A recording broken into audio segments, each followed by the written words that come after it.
Welcome back. The Democratic National Committee is pouncing on Governor Mitt Romney's comments yesterday about firing people. 25 years in the private sector. I know how business works. I know why jobs come and why they go. I like being able to fire people who provide services to me. Okay. But here are the governor's comments not surgically taken out of context. I want individuals to have their own insurance. That means the insurance company will have an incentive to keep you healthy. It also means that if you don't like what they do, you can fire them. I like being able to fire people who provide services to me.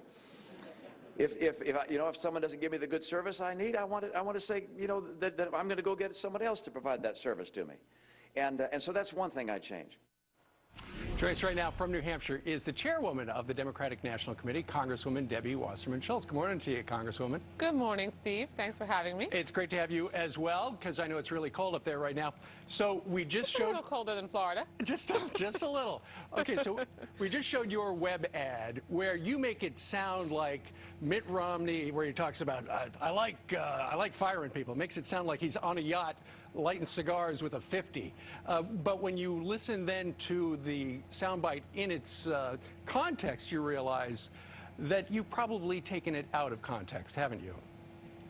Well, is there anybody that likes firing people? I mean, Mitt Romney had the opportunity to be specific and talk about that he would let his insurance company go and switch insurance companies, but he didn't. He broadened it out and generalized and said that he likes firing people who provide services to him. And it's a pattern of insensitivity and callousness that Mitt Romney has shown throughout his entire campaign. I mean, he said earlier this year that corporations are people. In Florida, in my home state, he actually said that, he understands with people who are unemployed because he's out of a job right now. He said in Nevada that he wouldn't do anything to help people remain in their homes and let the foreclosure crisis hit bottom and investors come in and scoop up the properties and sell them.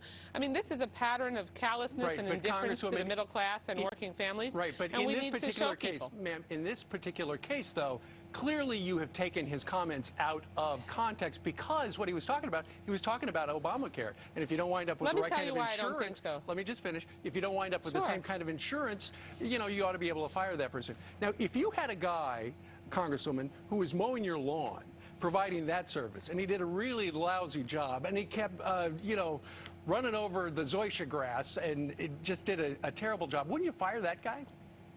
Well, Mitt Romney is consistently talking about his economic experience and his private sector experience as the reason that voters should put him in the White House. We think it's important to show that what his experience really is dismantling companies, shipping jobs overseas, bankrupting companies deliberately, and talking about how he enjoys firing people. I mean, I'm sorry, but no matter what situation you're in and the reason that you might sever your employment relationship with someone, no one says they enjoy it. It's not an enjoyable experience, and that's just evidence of how Mitt Romney is really out of touch with the struggle of working families, the difficulty that the middle class has in trying to make sure that everybody has an opportunity to be successful in this country. So you didn't take it out of context? Well, what we did was show that Mitt Romney had an opportunity to be specific, and he's instead decided to be general and say that he enjoys firing people. That's just something that, in the context of all that Mitt Romney has said throughout this campaign, that voters need to see and decide for themselves. All right. Let's move on to this. It sure looks like the Democrats and your party are focused on Mitt Romney to the exclusion of others. And there's a brand new CBS News poll that came out. I saw Scott Pelley talking about it last night. If the election were held today, and don't worry, it's not going to be, Mitt Romney would beat the President of the United States 47 to 45. Ron Paul, extraordinarily, would come within 1 point. President Obama would beat him 46 to 45. Of course, the margin of error is down at the bottom of the screen. But that makes it pretty clear why Mitt Romney is your target.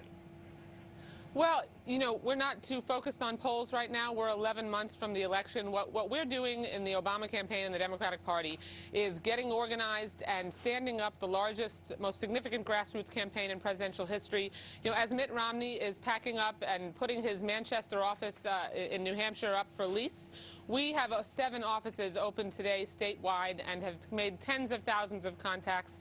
We've had 500 events here across New Hampshire. We've taken the retail politics of New Hampshire very seriously. In fact, if you can run a retail presidential campaign, a door-to-door, neighbor-to-neighbor campaign, that's what we're doing across the country. It's what we did in Iowa. And we're going to continue to make sure that we really connect with people and that we take President Obama's message of fighting for the middle class and working families all across this country. All right, very good. Debbie Wasserman-Schultz joining us today from New Hampshire. Be careful. There are a whole bunch of Republicans loose up there. That's okay. I enjoy spending time with Republicans, too. All right, very good. Thank you, ma'am. Thanks. All right.